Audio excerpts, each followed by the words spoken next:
Welcome to the latest episode of the B Movie Club. I'm your host, Kevin.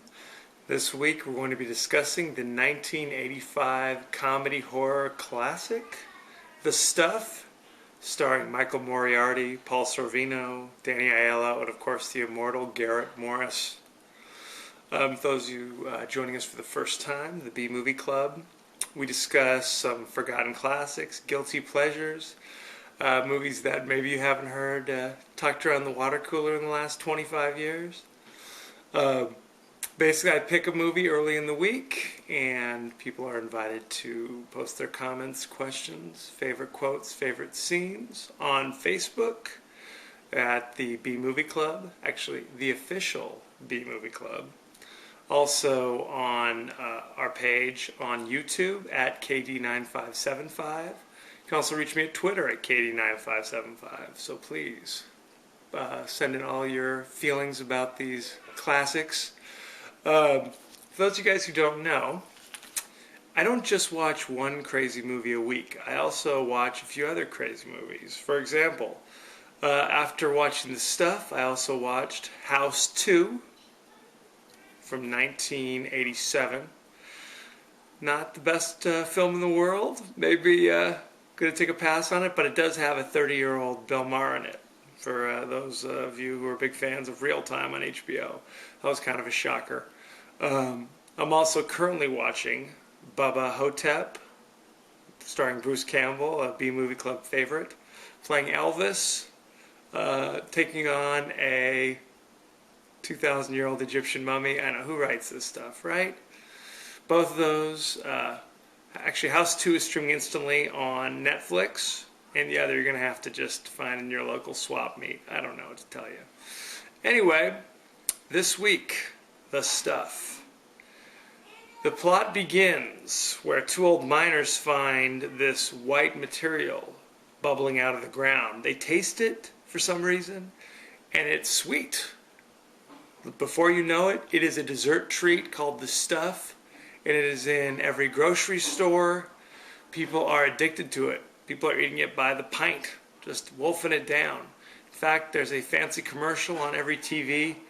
I just can't get enough of the stuff. Anyway, this new dessert treat that's sweeping the nation is making the ice cream companies and the cookie companies and all the other dessert companies very concerned. So they hire this industrial spy named Mo Rutherford, played by Michael Moriarty, who you might remember from LA Law and a few other things. They want him to find out what the secret is of the stuff. Why is it so addictive? Why are people rushing to consume it and abandoning their Haagen-Dazs? So he rushes to the town where the stuff originated to find a ghost town. While he's there, he runs into a famous Amos type cookie magnate named Chocolate Chip Charlie, played by Garrett Morris. Chocolate Chip Charlie, a quasi-racist name, I'm sorry to say. Anyway, so he teams up with Chocolate Chip Charlie, and they try to get to the bottom of all this stuff. Meanwhile, there's a boy in the movie whose family is eating the stuff just by the bucketful.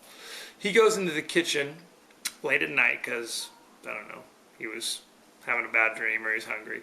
Opens up the refrigerator door and sees the stuff, which is this white material, oozing out of the container. He tries to tell people, people don't want to believe it, they aren't listening to him, but now they're acting very strange. His family, his parents, his brother, they are basically saying, you need to stop asking questions and eat the stuff. They're eating it for breakfast, they're eating it for every meal. They say you need to eat it for every meal and keep eating it. So everybody who's eating this stuff is starting to act strangely, very peculiarly. Chocolate Chip Charlie and Moe are attacked by these zombie kind of people where they're just kind of chasing them down, and they manage to defend themselves because Chocolate Chip Charlie has lethal weapons, as you can tell. Later, they get to the bottom of it. They find out the secret that the stuff is actually a living organism bent on world domination. If you eat too much of it, it turns you into a mindless zombie and then eventually eats you from the inside out. The tagline of this movie is, are you eating it? Or, I don't even know what the tagline is. Tagline is, are you eating it or is it eating you? So watch out.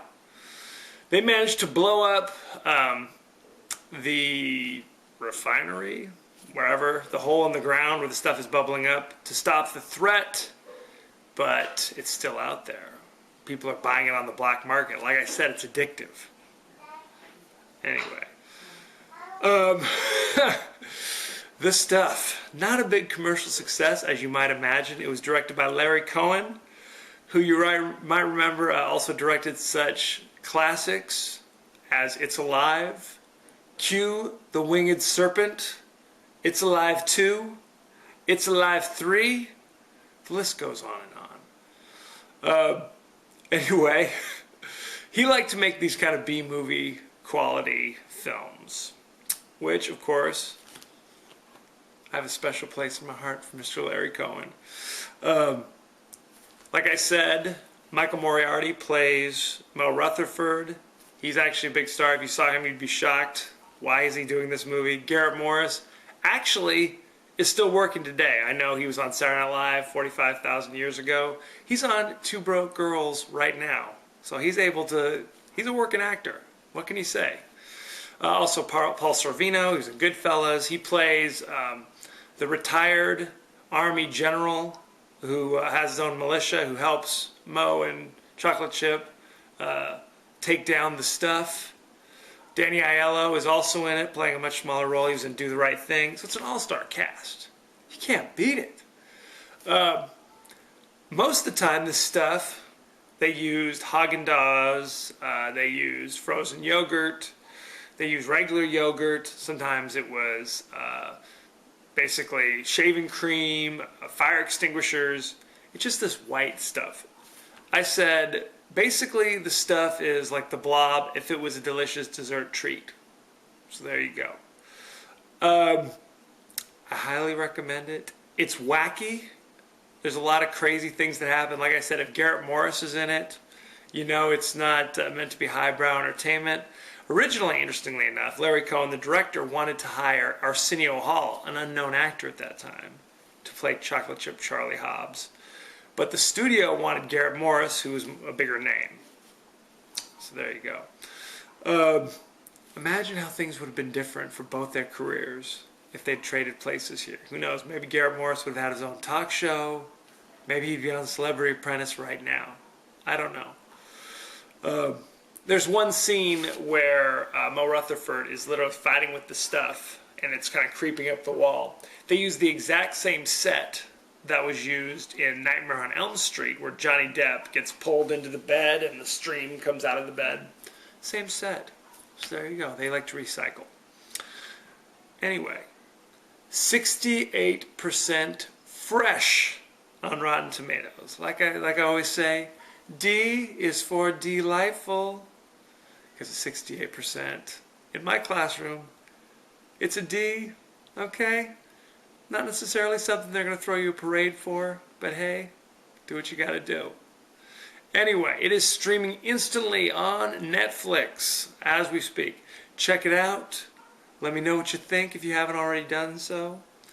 Next week, I'll be downshifting back into the sci-fi action genre with Demolition Man, starring Sylvester Stallone. This is the third Sylvester Stallone movie I'm doing. I had no idea he had so many big movies out there. What can I tell you? Also, Wesley Snipes in what turned out to be the beginning of the end of his career, and a young Sandra Bullock before she was famous. This is before she was in Speed. So there you go. It's a post-apocalyptic future, but it's also kind of wacky and zany there as well. It is streaming instantly on Netflix. Send me your questions and comments. Like I said, you can reach me on our YouTube page at KD9575, on Twitter. You can reach me at the B Movie Club homepage, on Facebook. Please, if you've not already done so, click subscribe on the YouTube page and click like on the Facebook page. Tell a friend. Okay, the more the merrier is what I always say. Anyway, as you know, I end every episode with a totally out of context quote, and here it is. Nobody's as stupid as I seem. There you go. Good times had by all. As I said, next week is Demolition Man. Join us. Thank you and be well.